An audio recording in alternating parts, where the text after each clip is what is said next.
En esta oportunidad se va a hacer lo que es el análisis de sequías históricas a través de los impactos derivados.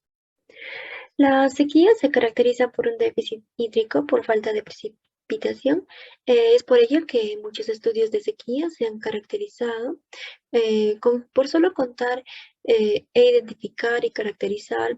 estos eventos únicamente a través del déficit de precipitación o del balance de agua en el suelo. Sin embargo, la sequía es un proceso muy complejo en el que no solo la precipitación tiene importancia, sino también el aumento de la temperatura del aire, el constante aumento de la evapotranspiración, los descensos de la humedad del suelo, así también como el cambio de usos del suelo. En este trabajo se han analizado sequías históricas en España peninsular utilizando los índices del SPI, SPEI, SSMI, para luego hacer una comparación sobre los resultados de estos tres índices para identificar la sensibilidad de las sequías, de la precipitación, temperatura, humedad del suelo, y con esto se pretende establecer una metodología que ayude a la correcta definición y caracterización de las grandes sequías a través del impacto real que generan en la producción agrícola y la economía utilizando índices clásicos como medios de predicción. La zona de estudios en España peninsular, que tiene los periodos secos en los meses de julio y agosto, los meses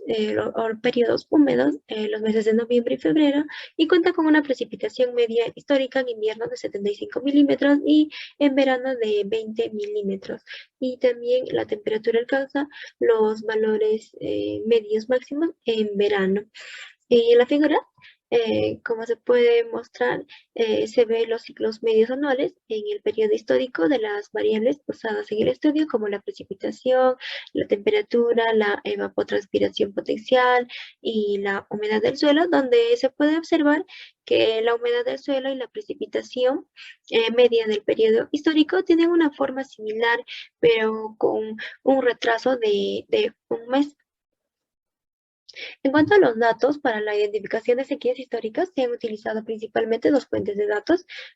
Una de ellas es la base de datos del EMDAT, que es una base de datos global, que es una información muy escasa. Además de ello, se ha utilizado un estudio realizado por la entidad estatal de seguros agrarios, que es el ENASA, en el que se recoge información de secuencias de sequías históricas en España, así como periodos de sequía en la zona norte de la península y lluviosos en el sur y viceversa, como se puede ver. Asimismo, en este estudio se recogieron datos de parámetros económicos del Consorcio de Compensación de Seguros desde el año 1980, como se puede ver en la imagen, las series temporales de las primas recibidas e indemnizaciones realizadas, donde en los años de 1986, 92, 95, 99, 2005, 2012, se ven picos elevados, donde se muestra elevados daños por sequías. Estos datos han sido utilizados para correlacionar el impacto económico producido por las sequías con los índices de sequía del SPI, SPI y el SSMI. En cuanto a la metodología de análisis de impactos, esta consiste en que las 20 por 5 series temporales de cada índice se han estudiado que estas series correlacionen mejor con la producción agrícola y con los impactos económicos reportados. Y esta correlación se ha obtenido a través del coeficiente R de Sproul. Para realizar esta correlación de los índices con datos económicos, se ha trabajado con las indemnizaciones porque estas representan el pago por cobertura de impacto directo de la sequía utilizando la siguiente fórmula de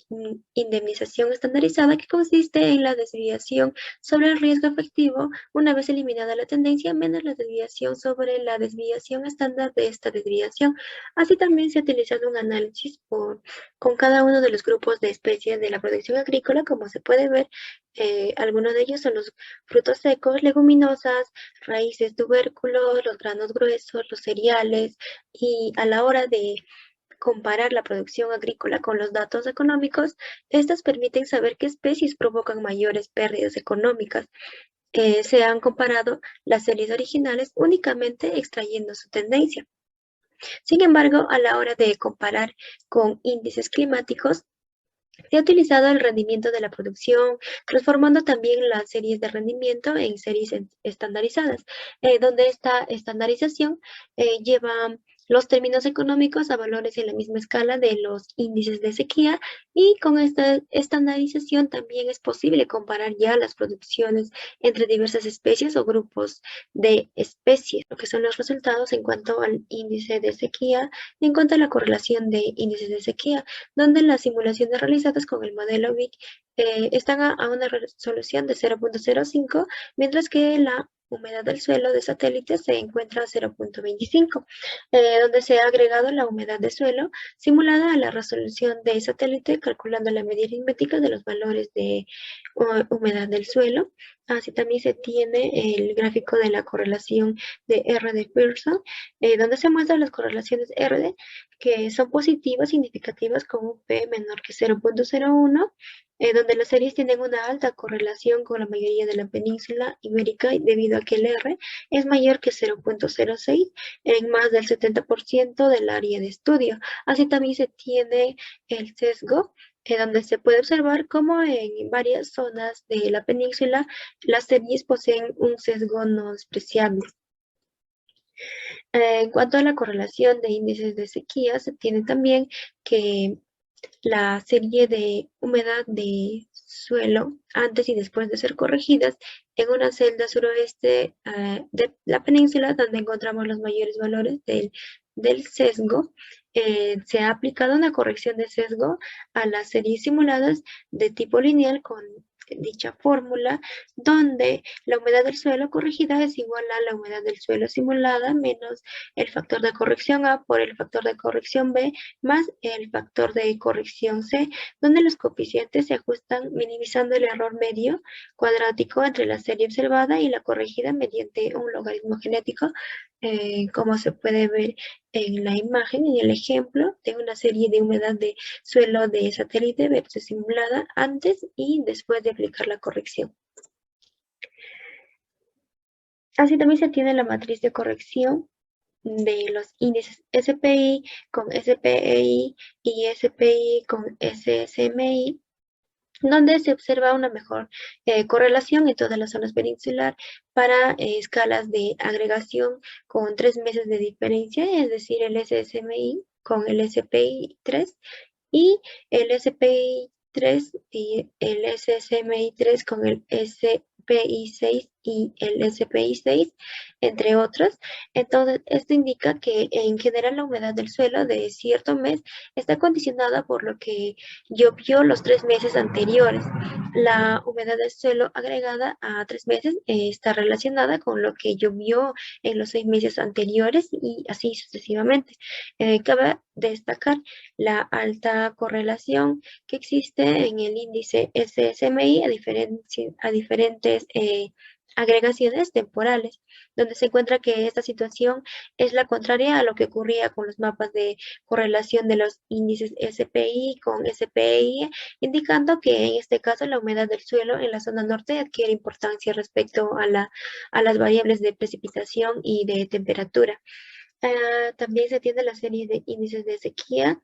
del SPI y SMI agregados espacialmente a toda la península ibérica, donde se muestra 12 de las 20 series temporales estudiadas para los índices mencionados, donde para cada índice se tiene una serie histórica anual correspondiente a la agregación de cada índice en cada uno de los meses, generando así 12 series anuales, una por mes, de enero a febrero hasta diciembre, y se puede observar cómo a medida que la escala de agregación aumenta, se va reconociendo fácilmente qué años fueron secos y qué años fueron húmedos. También se tiene el análisis de impacto, donde se tiene aquí la representación gráfica de la evolución de los dos grupos de especies en cuanto al grano grueso y a los cereales, que han tenido mejor correlación con la desviación de riesgo, ambas series con la tendencia eliminada. Estos frutos secos y leguminosos generan un volumen mucho menor que otros grupos, y no obstante, las mejores correlaciones se obtienen en estas. Esto indica que a pesar de que el impacto de producción de leguminosas no es significativo del impacto económico total, la producción sí que se ve afectada económicamente de la misma manera que los grandes grupos. Esto se ha realizado una correlación entre la producción y la indemnización para así conocer qué grupos de especies son las que mejor se correlacionan con las pérdidas económicas. Aquí también se tienen los valores de las correlaciones R para las 12 series anuales para la producción de cereales, el rendimiento estandarizado de la producción del grano grueso y las desviaciones económicas estandarizadas, donde se muestra únicamente las correlaciones de las 12 series temporales con datos económicos, producción de cereales y producción de especies de grano, como ya se ha mencionado, y esto indica que la forma en la precipitación, la temperatura y la humedad del suelo afectan a la producción de tanto cereal como el grano grueso, que también es similar. Y para el panel de desviaciones económicas, las mejores correlaciones se obtienen para los índices del SPI y el SPI a una agregación temporal de 9 meses para la serie de mayos. En caso del SSMI, la mejor correlación se obtiene para la agregación de 6 meses y para la serie anual de junios. Y en cuanto para el panel de rendimiento estandarizado de cereales, la mejor correlación se obtiene en el índice SSMI a una agregación temporal de 1 mes para la serie de mayo. En este caso, los índices SPI y SPI se obtienen una correlación muy similar, siendo la mayor obtenida para la agregación de 3 meses y los meses de mayo. Aquí también se tienen los impactos, el análisis de impactos en cuanto a las desviaciones de riesgo, el rendimiento de cereales y el rendimiento del grano grueso, donde se observa que en el año 2000, por ejemplo, no solo no existe un pico, sino que aparece una desviación favorable y no obstante, los 3 índices estudiados adquieren valores cercanos a -1 y esta situación representa una situación clara que representa este método de umbrales no habría sido resuelto o no habría sido válido debido a que se indica que es un año seco cuando en realidad no ha generado impacto en la economía. Como discusión y conclusiones tenemos que este estudio realizado ha permitido evaluar las grandes sequías históricas ocurridas en España desde el punto de vista de los impactos generados por estos eventos. Se ha comprobado cómo los 3 índices tienen una estrecha relación con los valores de anomalías económicas y producción agrícola, donde la escala global del estudio realizado está condicionada con los datos económicos de partida, ya que se realizan dichas indemnizaciones en situaciones extremadamente adversas. Por tanto, este estudio ha permitido identificar y cuantificar el impacto de las sequías sufridas en todo el territorio español y no solo en una parte. Además, se ha observado cómo se produce un mismo comportamiento de los índices cuando estos están agregados espacialmente en su forma desagregada. Además, se observa que el SSMI es el índice que mejor se correlaciona de entre todas las relaciones estudiadas, ya que los valores obtenidos de correlación del SPI y del SPEI con datos económicos son mucho menores que aquellos obtenidos con el SSMI y datos de producción. Por tanto, queda patente la importancia de la humedad de suelo en el estudio de sequías.